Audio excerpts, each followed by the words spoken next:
ये इतिहास के शुरुआत से ही है। और तीसरा कोट मैं बाबा साहब आम्बेडकर का कह रहा हूं। बाबा साहब आम्बेडकर जी ने कहा था, ऐसा नहीं है कि भारत को पता नहीं था कि लोकतंत्र क्या होता है। एक समय था जब भारत में कई गणतंत्र हुआ करते थे। आदरणीय सभापति जी, हमारे संविधान के निर्माण की प्रक्रिया में हमारी देश की नारी शक्ति ने संविधान को सशक्त करने में बहुत बड़ी भूमिका निभाई थी। संविधान सभा में 15 माननीय महिला सदस्य थी और सक्रिय सदस्य थी। मौलिक चिंतन के आधार पर उन्होंने संविधान सभा की डिबेट को समृद्ध किया था। और वे सभी बहनें अलग अलग बैकग्राउंड थी, अलग अलग क्षेत्र की थी। और संविधान में उन्होंने जो जो सुझाव दिए, उन सुझावों का संविधान के निर्माण पर बहुत बड़ा प्रभाव रहा था। और हमारे लिए गर्व की बात है कि दुनिया के कई देश आजाद भी हुए, संविधान भी बने, लोकतंत्र भी चला, लेकिन महिलाओं को अधिकार देने में दशकों बीत गए थे। लेकिन हमारे यहां शुरुआत से ही महिलाओं को वोट का अधिकार संविधान में दिया गया। आदरणीय सभापति जी, जब G20 समिट हुई, उसी भावना को आगे बढ़ाते हुए, क्योंकि संविधान की भावना को लेकर के हम सब जीने वाले लोग हैं, हमने G20 की अध्यक्षता के दरमियान विश्व के सामने विमेन लेड डेवलपमेंट का विचार रखा।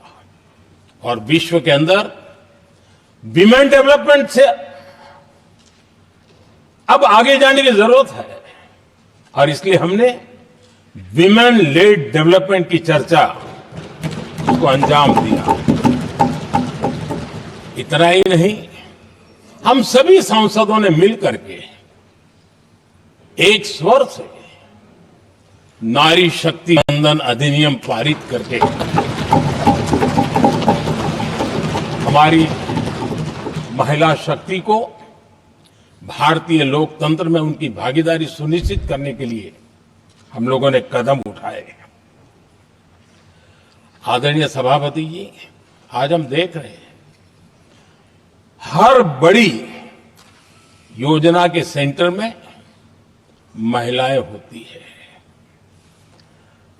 और ये जब संविधान के हम 75 वर्ष मना रहे हैं, ये संयोग है और अच्छा संयोग है कि भारत के राष्ट्रपति के पद पर एक आदिवासी महिला विराजमान। ये हमारे संविधान की भावना की एक अभिव्यक्ति भी है।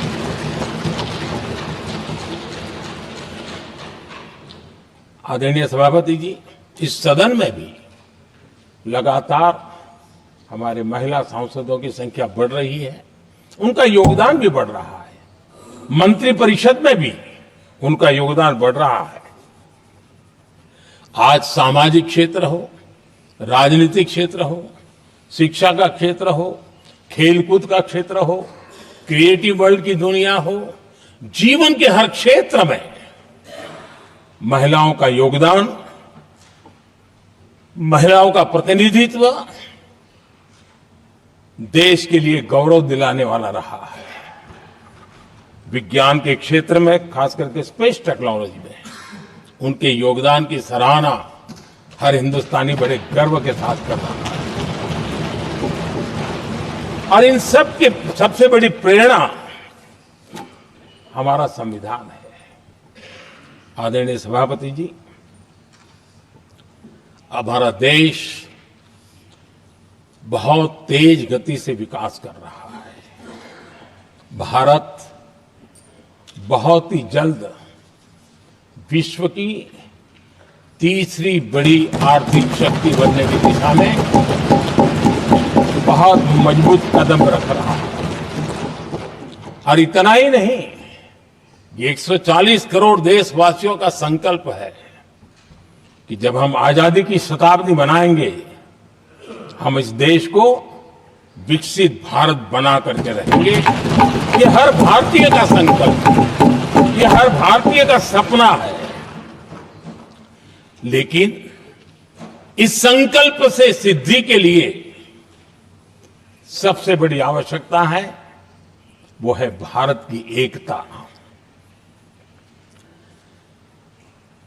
हमारा संविधान भी भारत की एकता का आधार है। हमारे संविधान के निर्माण कार्य में इस देश के बड़े बड़े दिग्गज थे, स्वतंत्रता सेनानी थे, साहित्यकार थे, विवेचक थे, सामाजिक कार्यकर्ता थे, शिक्षाविद थे,